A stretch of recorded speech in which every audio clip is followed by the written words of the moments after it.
ನಮಸ್ಕಾರ ಸ್ನೇಹಿತರೆ, welcome back to ನಿಮ್ಮ ಪರಿಸರ ಪ್ರಪಂಚ.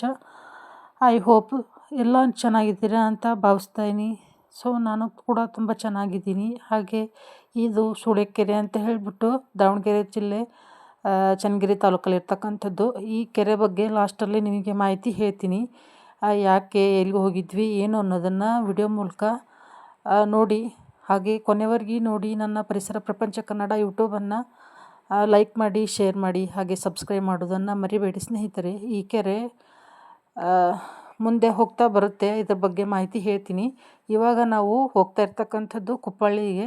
ಸೊ ಚನ್ನಗಿರಿಯಿಂದ ಶಿವಮೊಗ್ಗಕ್ಕೆ ಹೋಗಿ, ಶಿವಮೊಗ್ಗದಿಂದ ತೀರ್ಥಹಳ್ಳಿಗೆ ಹೋಗಿ, ತೀರ್ಥಹಳ್ಳಿಯಿಂದ ನಾವು ಕುಪ್ಪಳ್ಳಿ ಅನ್ನೋ ಒಂದು ಜಾಗಕ್ಕೆ ಹೋದ್ವಿ. ಕುಪ್ಪಳ್ಳಿ ಅಂದರೆ ಸೊ ಆಲ್ರೆಡಿ ಐಡಿಯಾ ಬಂದೇ ಇರುತ್ತೆ ನಾವು ಎಲ್ಲಿ ಹೋಗಿದ್ವಿ ಅಂತ ಹೇಳಿಬಿಟ್ಟು. ನಾವು ಕುವೆಂಪು ಅವರ ಮನೆ ನೋಡಲಿಕ್ಕೆ ಅಂತ ಹೋಗಿದ್ದು, ಕವಿ ಮನೆ ಅಂತ ಹೇಳ್ತಾರೆ. ಸೊ ನಾವು ಹೋಗಿದ ಮಾರ್ಗ ಚನ್ನಗಿರಿ, ಶಿವಮೊಗ್ಗ ನೆಕ್ಸ್ಟ್ ತೀರ್ಥಹಳ್ಳಿ.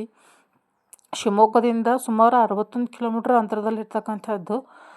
ಸೊ ಒಂದು 5 ತಾಸಿನ ದಾರಿ ಆಯಿತು. ಹೋಗೋ ದಾರಿಯಲ್ಲೇ ತುಂಗಭದ್ರಾ ನದಿ ಅಂದರೆ ಸಕ್ಕರೆಬೈಲು ಆನೆ ಬಿಡಾರ ಸಹ ಸಿಗುತ್ತೆ. ಸೊ ನೋಡಲಿಕ್ಕೂ ತುಂಬ ಚೆನ್ನಾಗಿರ್ತಕ್ಕಂಥದ್ದು. ತುಂಬ ಮಲೆನಾಡು ಅಂದ್ರೇ ಗೊತ್ತಾಗುತ್ತೆ ಯಾವ ಥರ ಇರುತ್ತೆ ಅಂತ ಹೇಳಿಬಿಟ್ಟು. ಸೊ ತುಂಬ ಸುತ್ತಮುತ್ತ ಹಚ್ಚ ಹಸಿರಿನ ಪರಿಸರ ಅಂತಲೇ ಹೇಳ್ಬೋದು ಸ್ನೇಹಿತರೆ. ಅದರಲ್ಲೂ ಈ ವರ್ಷ ಮಳೆ ಇಲ್ಲ ಆದರೂ ಸಹ ನೋಡಿ ಎಷ್ಟು ಹಚ್ಚ ಹಸಿರಿನಿಂದ ಎಲ್ಲಿ ನೋಡಿದ್ರು ತೆಂಗು, ಬಾಳೆ, ಹಲಸಿನಣ್ಣು, ಬಿದಿರು ಇದೇ ಥರನೇ ನೋಡ್ತಾ ಹೋದ್ವಿ. ಸೊ ನಮ್ಗೆ ನೋಡಲಿಕ್ಕೆ 2 ಕಣ್ಣು ಸಾಲದು ಆ ಥರ ಇತ್ತು. ಮನೆ ಎಲ್ಲೋ ಒಂದು ಕಡೆ ಕಂಡರೂ ಸಹ ಬರೀ ಕಾಡು, ತುಂಬ ಕಾಡ ಅಂಚಿನಲ್ಲಿರ್ತಕ್ಕಂಥದ್ದೇ ಅಂತ ಹೇಳ್ಬೋದು. ಸೊ ನನಗೆ ಈ ಮಲೆನಾಡಿನ ಪ್ರಪಂಚ ಇದೇನಿದೆ, ಹಸಿರಿನ ಪ್ರಪಂಚ ಹೊಸದು ಸ್ನೇಹಿತರೆ. ಹೋದ ಸರಿ ಹೋಗಿದ್ದೆ ನಾನು ಆಗಸ್ಟ್ ಟೈಮಲ್ಲಿ. ಸೊ ಇಷ್ಟು ಅನುಭವ ಆಗಿರಲಿಲ್ಲ. ಈ ಸರಿ ನಾನು ಬಸ್ಸಲ್ಲಿ ಹೋದ್ನಿ ಅಲ್ವಾ, ಶಿವಮೊಗ್ಗದಿಂದ ಹೋಗಿದ್ದ ಮೇಲೆ ಗೊತ್ತಾಯಿತು ನೋಡಿ. ಗುಡ್ಡೆ ಕುಸಿತ ಅಂತಾರಲ್ವ. ಸೊ ಇದನ್ನು ನೋಡಿನೇ ನನಗೆ ಗೊತ್ತಾಯಿತು. ಮತ್ತು ಅದಕ್ಕಾಗಿಯೇ ಮಲೆನಾಡಲ್ಲಿ ಗುಡ್ಡೆ ಕುಸಿತ ಅಂತ ಹೇಳ್ತಾರಲ್ವ. ಈ ಥರ ಒಂದು ಪ್ರದೇಶಗಳು ಮಣ್ಣು ಸವಕಳಿ ಆಗಿರ್ತಕ್ಕಂಥದ್ದಕ್ಕೆ ಗುಡ್ಡ ಸವಿತ ಅನ್ನೋದು. ಸೊ ಮಲೆನಾಡಲ್ಲಿ ಗುಡ್ಡ ಕುಸಿತ ಮಾಮೂಲಿ ಎಲ್ಲೊಂದು ಗೊತ್ತಾಯಿತು ಸ್ನೇಹಿತರೆ, ಹೀಗೆ ಇರೋದ್ರಿಂದ. ಸೊ ಹಾಗೆಯೇ ನೋಡಿ ಫೈನಲಿ ನಾವು ಕುಪ್ಪಳ್ಳಿ ಅನ್ನೋ ಒಂದು ಊರಿಗೆ ರೀಚ್ ಆದ್ವಿ. ಕುಪ್ಪಳ್ಳಿ ಅಂತಂದರೆ ಮೇನ್ ರೋಡಿಗೆ ಇರ್ತಕ್ಕಂಥದ್ದಲ್ರಿ. ಅದನ್ನು ಅಲ್ಲಿಂದ ಇಳಿದ್ಬಿಟ್ಟು ಗಡಿಕಲ್ ಅಂತ ಹೇಳಿ ಟಿಕೆಟ್ ಕೊಡ್ತಾರೆ ತೀರ್ಥಹಳ್ಳಿಯಿಂದ. ಅಲ್ಲಿಂದ ನಾವು ತೀರ್ಥಹಳ್ಳಿಯಿಂದ ಗಡಿಕಲ್ ಅನ್ನೋ ಒಂದು ಇದಕ್ಕೆ ರೋಡ್ಗೆ ಇಳಿದ್ಬಿಟ್ಟು ಕುಪ್ಪಳ್ಳಿ ಅನ್ನೋ ಊರಿಗೆ 2 ಕಿಲೋಮೀಟ್ರ್ ಒಳಗೆ ನಡ್ಕೊಂಡು ಹೋಗಬೇಕು. ಅಲ್ಲಿ ಯಾವುದೇ ಆಟೋಸ್ ಇಲ್ಲ, ವೆಹಿಕಲ್ಸ್ ಇಲ್ಲ, ಏನಿಲ್ಲ. ರೋಡ್ ಮೂಲಕ ಹೋಗಬೇಕು. ಹೋದೆ ಅಂದರೆ ಫೈನಲಾಗಿ ಕಾಣಿಸೋದೆ ಇದು ಕವಿಮನೆ. ಹೋಗುವ ದಾರಿಯಲ್ಲಿ ಸ್ಮಾರಕಗಳು ಬರ್ತವೆ, ಸುಂದರವಾದ ಪರಿಸರ ಬರುತ್ತೆ, ಕಾಡು ಬರುತ್ತೆ, ಅಲ್ಲಿರ್ತಕ್ಕಂಥ ಮನೆಗಳು ಬರುತ್ತವೆ. ಹಚ್ಚ ಹಸಿರಿನಿಂದ ಕೂಡಿರ್ತಕ್ಕಂಥ ವಾತಾವರಣ ನೋಡಲಿಕ್ಕಂತೂ ಕಣ್ಣಿಗೆ ಹಬ್ಬ ಸ್ನೇಹಿತರೆ.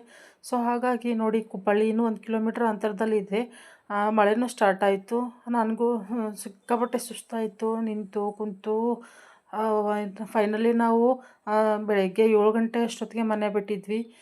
ಹೋಗೋ ದಾರಿಯಲ್ಲೇ ಇರ್ತಕ್ಕಂಥದ್ದು ನೋಡಿ, ಎಲ್ಲೇ ನೋಡಿದರೆ ಈ ಥರ ಒಂದು ಜರಿಗಳು ಇದ್ದೇ ಇದೆ. ತುಂಬ ಮಳೆ ಇರ್ತ ಕಾರಣ ಅಲ್ಲದಲ್ಲೇ ಅಷ್ಟು ನೀರು ಹರಿತಾನೆ ಇತ್ತು ನೋಡಿ. ಹಲಸಿನ ಗಿಡಗಳು, ಕಾದಿಟ್ಟ ಅರಣ್ಯ ಅಂತ ಹೇಳಿಬಿಟ್ಟು ಕವಿ ಕುವೆಂಪು ಅವರ ಸ್ಮಾರಕ ಜೈವಿಕ ಧಾಮ ಅಂತ ಹೇಳಿಬಿಟ್ಟು ಮೀಸಲು ಅರಣ್ಯ ಅಂತ ಹೇಳಿ ಅಲ್ಲಿ ಬೋರ್ಡ್ ಹಾಕಿದ್ರು.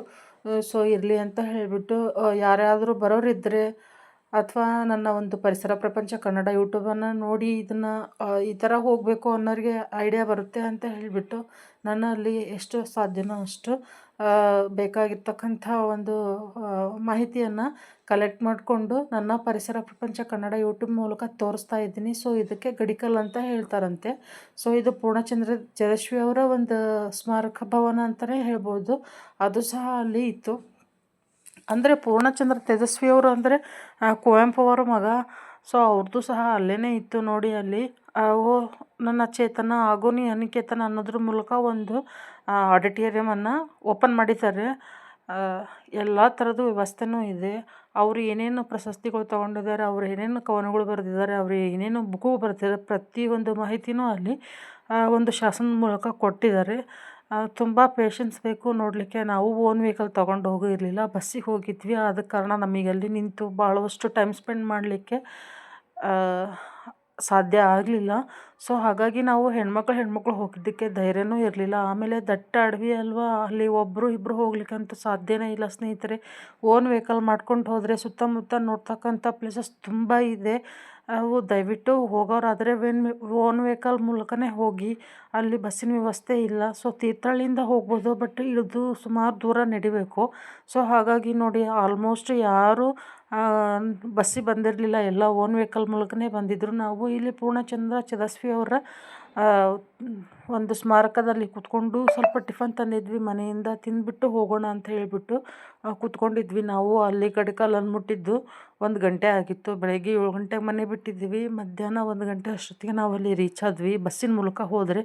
ಸೊ ಹಾಗಾಗಿ ಯಾರಾದರೂ ಹೋಗೋರಿದ್ದರೆ ಓನ್ ಗಾಡಿ ಬಾಡಿಗೆ ಗಾಡಿ ಅಥವಾ ಏನಾದರೂ ಮಾಡ್ಕೊಂಡು ಹೋಗಿ ಅಂತ ಹೇಳೋಕೆ ಇಷ್ಟಪಡ್ತೀನಿ. ಇದು ಕುವೆಂಪು ಅವರ ಆಡಿಟೋರಿಯಮಲ್ಲಿ ಮಾಡಿರ್ತಕ್ಕಂಥದ್ದು. ನಮ್ಮ ಸಿಸ್ಟರ್ಸು, ಅವ್ರ ಫ್ರೆಂಡ್ಸು ಎಲ್ಲ ಫೋಟೋ ಎಲ್ಲ ತೆಗಿತಾ ಇದ್ದರು. ತುಂಬ ಚೆನ್ನಾಗಿದೆ, ಪೀಸ್ಫುಲ್ ಪ್ಲೇಸ್ ಅಂತಲೇ ಹೇಳ್ಬೋದು. ಅವರ ಬಗ್ಗೆ ಇಂಚು ಮಾಹಿತಿಯನ್ನು ಕೊಟ್ಟಿದ್ದಾರೆ. ಹಾಗೆಯೇ ನೀಟ್ನೆಸ್ ಮೇಂಟೈನ್ ಮಾಡಿದ್ದಾರೆ. ತುಂಬ ಚೆನ್ನಾಗಿದೆ. ಅವರ ಒಂದು ಗ್ಯಾಲರಿ ಸಹ ಇದೆ ಅಲ್ಲಿ ನೋಡಲಿಕ್ಕೆ, ತಿಳ್ಕೊಳ್ಳಿಕ್ಕೆ. ಮಕ್ಕಳಿಗೆ ಅಂತೂ ತುಂಬ ಯೂಸ್ಫುಲ್ ಅಂತಲೇ ಹೇಳ್ಬೋದು.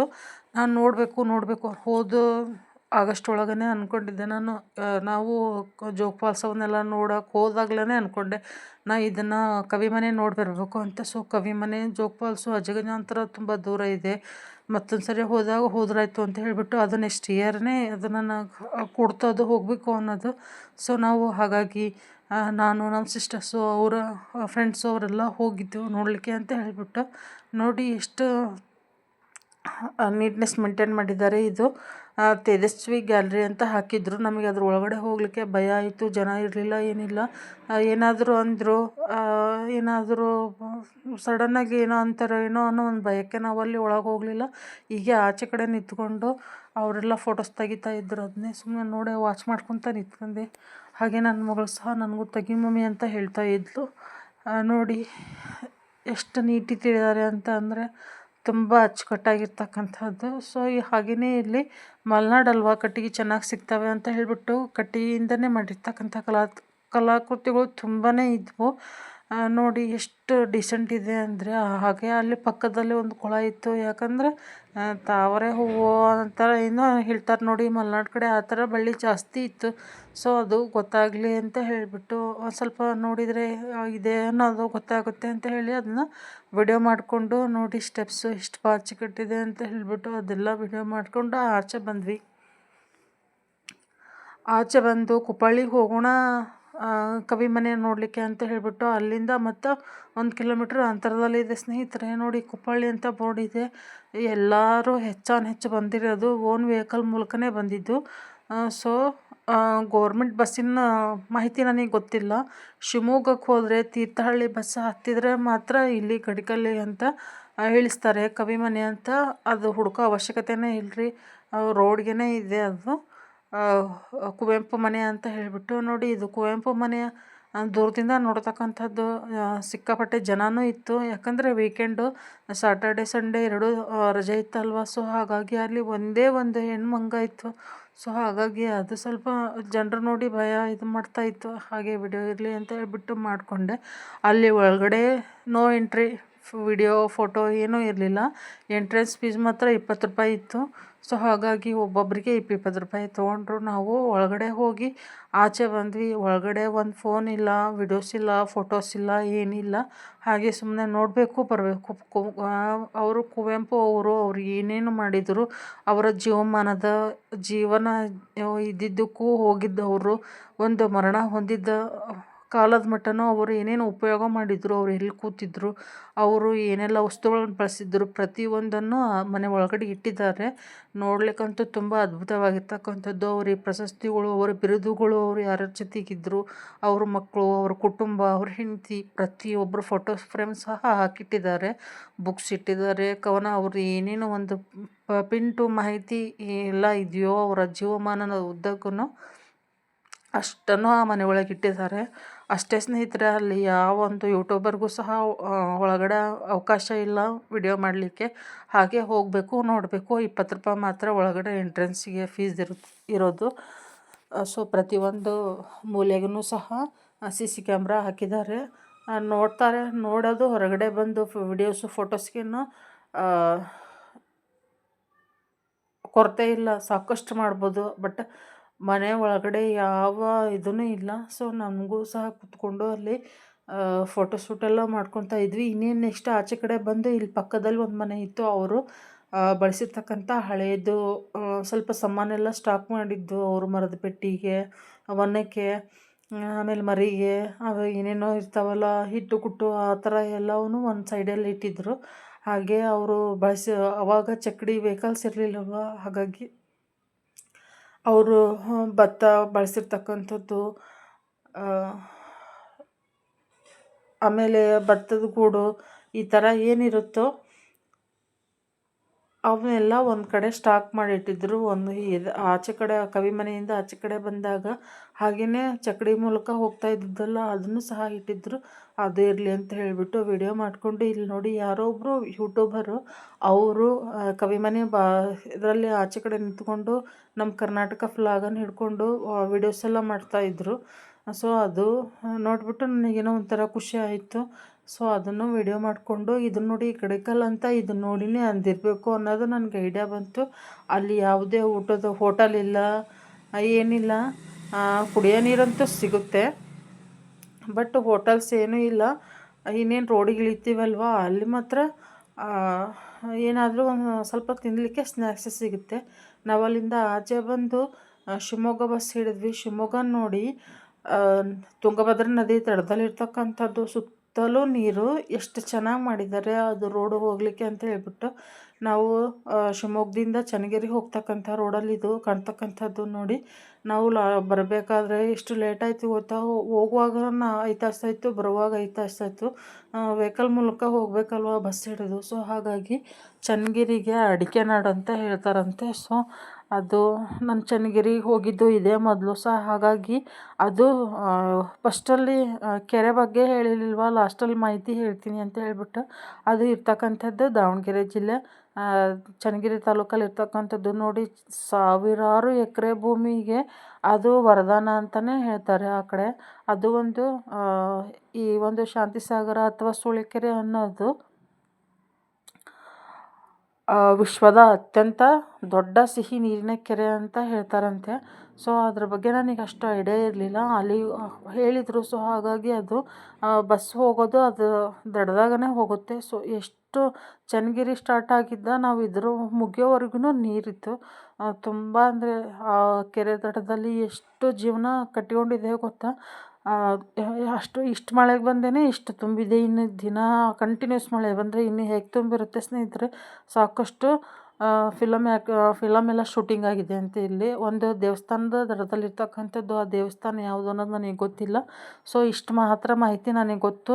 ಏಷ್ಯಾದ ಅತ್ಯಂತ ದೊಡ್ಡ ಕೆರೆ ಅಂತ ಇದು ನಮ್ಮ ಕರ್ನಾಟಕ ಭಾಗದಲ್ಲಿ, ಅದರಲ್ಲೂ ನಮ್ಮ ದಾವಣಗೆರೆ ಜಿಲ್ಲೆಯಲ್ಲಿರ್ತಕ್ಕಂಥದ್ದು ಸ್ನೇಹಿತರೆ.